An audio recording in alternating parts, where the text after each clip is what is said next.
സംസ്ഥാനത്ത് പരിസ്ഥിതി ഓഡിറ്റ് നടത്തിയിട്ടുണ്ടോ എന്ന് സംസ്ഥാന സർക്കാരിനോട് ഹൈക്കോടതി. ഓരോ ജില്ലയിലും പാരിസ്ഥിതിക പഠനം നടത്തണമെന്നും ഡിവിഷൻ ബെഞ്ച്. വയനാട് ഉരുൾപൊട്ടൽ ദുരന്തത്തിൽ geological survey of India report നൽകണം. പാരിസ്ഥിതിക പ്രശ്നങ്ങളും ദുരന്തവും മുൻനിർത്തി ഹൈക്കോടതി സ്വമേധയാ സ്വീകരിച്ച ഹർജി എല്ലാ വെള്ളിയാഴ്ചയും ഡിവിഷൻ ബെഞ്ച് പരിഗണിക്കും. ഹർജിയിൽ മുതിർന്ന അഭിഭാഷകൻ രഞ്ജിത്ത് തമ്പാനെ അമിക്കസ് ക്യൂറിയായി ഹൈക്കോടതി നിയോഗിച്ചു.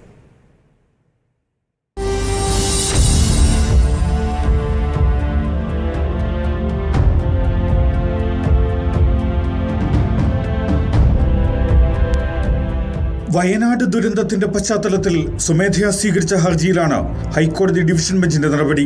സംസ്ഥാനത്ത് പരിസ്ഥിതി ഓഡിറ്റ് നടത്തിയിട്ടുണ്ടോ എന്ന് ഡിവിഷൻ ബെഞ്ച് സർക്കാരിനോട് ചോദിച്ചു. പരിസ്ഥിതി ഓഡിറ്റിന്റെ അടിസ്ഥാനത്തിൽ മാത്രമാകണം ക്വാറികൾക്കും മറ്റും പ്രവർത്തനാനുമതി നൽകേണ്ടത്. പരിസ്ഥിതി ദുരന്തങ്ങളെക്കുറിച്ച് മുന്നറിയിപ്പ് നൽകാനുള്ള സംവിധാനം വേണം. വിവിധ വകുപ്പുകൾ പലതരത്തിലാണ് നടപടി സ്വീകരിക്കുന്നത്. വകുപ്പുകൾ തമ്മിൽ ഏകോപനം വേണം. സർക്കാരിന്റെ വ്യത്യസ്ത സംവിധാനങ്ങൾ കാര്യക്ഷമമാകണം. പരിസ്ഥിതി ദുർബല പ്രദേശങ്ങൾ കണ്ടെത്തണം. ശാസ്ത്രീയ പഠന റിപ്പോർട്ടുകൾ പരിശോധിച്ചു വേണം നയം മാറ്റത്തിനായി സർക്കാർ തീരുമാനമെടുക്കേണ്ടതെന്നും ഹൈക്കോടതി നിർദ്ദേശിച്ചു.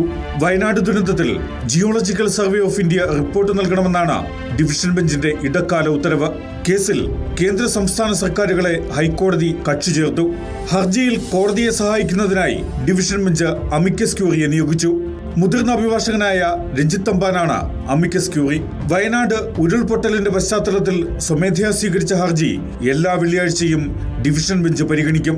ഹർജിയുടെ പരിഗണനാ വിഷയങ്ങളിൽ ഹൈക്കോടതി അടുത്ത വെള്ളിയാഴ്ച തീരുമാനമെടുക്കും. ജസ്റ്റിസുമാരായ doctor AK Jayasankaran Nambiar, VM Shyamkumar എന്നിവർ ഉൾപ്പെട്ട ഡിവിഷൻ ബെഞ്ചിന്റേതാണ് നടപടി. Legal desk reporter.